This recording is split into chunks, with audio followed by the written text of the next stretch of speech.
Hi guys, this is Dan from Let's Tank, and today we are going to look at the Protection Paladin in patch 6.2 and why the Protection Paladin is currently such a beast. A very big part of the Protection Paladin and its current damage is the Archimonde trinket. Currently the Archimonde trinket is extremely broken for the Protection Paladin.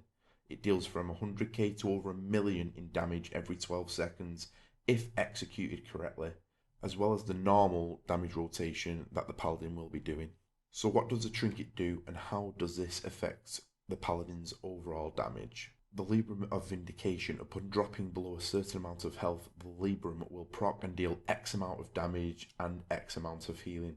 This can't occur more than once every 12 seconds, so the main goal is to make sure that every 12 seconds the trinket procs, so that you are getting the most amount of procs as you possibly can during the entirety of the fight. This can be a hard task to actually do sometimes, especially when your tank ring is up or you have a lot of absorption shields on your characters, such as a Discipline Priest Bubbles or the 4-piece from, your 4-piece as a Protection Paladin. It gives you a shield every time you use an Avenger shield, so it's just giving you that bit more extra health, which sometimes you don't want because you just want to get that hit in, so you drop in the health. Fortunately, you have a few macros which can help you out with getting rid of these absorptions.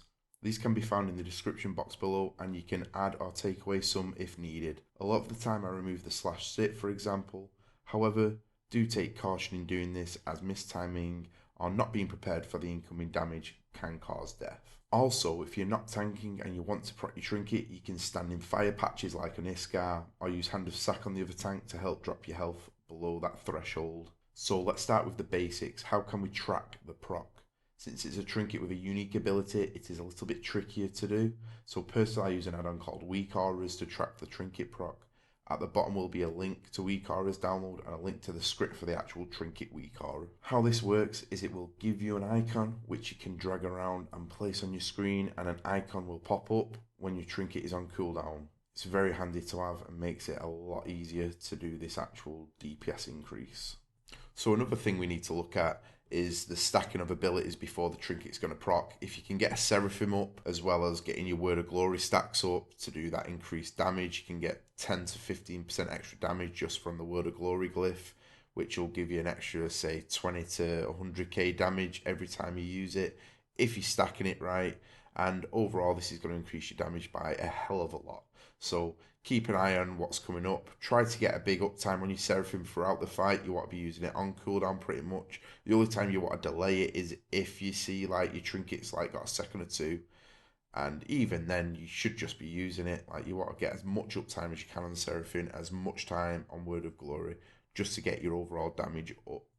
Next, we'll have a quick look at the talents for this build that are pretty much mandatory, which are Seraphim and Holy Avenger, as well as the glyph Word of Glory, which will increase the damage you deal by 3% per holy power you spend on Word of Glory. Other glyphs that will help you with your damage are Glyph of Final Wrath. This will increase the damage of your Holy Wrath by 50% on targets below 20% health. And Glyph of Focus Shield, which will make your Avenger Shield do 30% more damage, but only hit one target. It's very good for single target fights. For stats, gearing and enchanting, you ideally want between 31 and 33% haste, as this will help you keep a better uptime on Seraphim, and then you want to go crit enchants and gems, so the trinket makes a bit more of a boom. For Foresight, you want everything but the legs. The legs you'll be getting off Fell Lords of Coon. They're pretty much mandatory for the last spot. The neck you want to go Archimonde, World Ender's Gorget. Same with Archimonde's boots. The Treads of the Defiler, Ring from Manoroth, really good. However, you can change this depending on the stats you need. Same goes with the cape. Weapons, I prefer to use Sacrifice Weapon and Tyrant Shield, but this again, stat weighting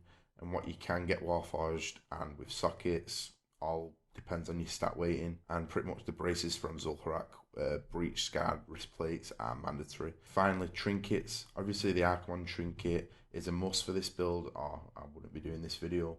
Then you can either choose from Anzu's Curse or the Unending Thunder from Gofiend. There are some links to Paladin's Armory at the bottom for gear ideas and the different stat weights and how it can be done. I think I've linked Jello's Paladin versus Trekkie's Paladin. Go about weighting on what weapons and stuff they use, and it shows you what Warforged stuff can actually do. For your stat weighting, it's a pretty big pain in the ass, but you can really see the differences, minus the foresight and the legs. But apart from that, there's not too much else to go over. Hopefully some of the footage I show you shows the actual damage that the Protection Paladin can do, and it can actually keep up with a lot of the DPSs and damage dealers, which makes them a bit sad, but hey ho. It also really pisses off the off tanks because they've really got to watch the taunts and stuff. It's pretty funny. But on that note, thanks for watching my video. It's only a short one. I don't go too much in depth about how to play the Paladin, but hopefully you know to get that Archi trinket and how to use it a bit better. Thanks for watching. Like, comment and subscribe. I'll see you in my next video.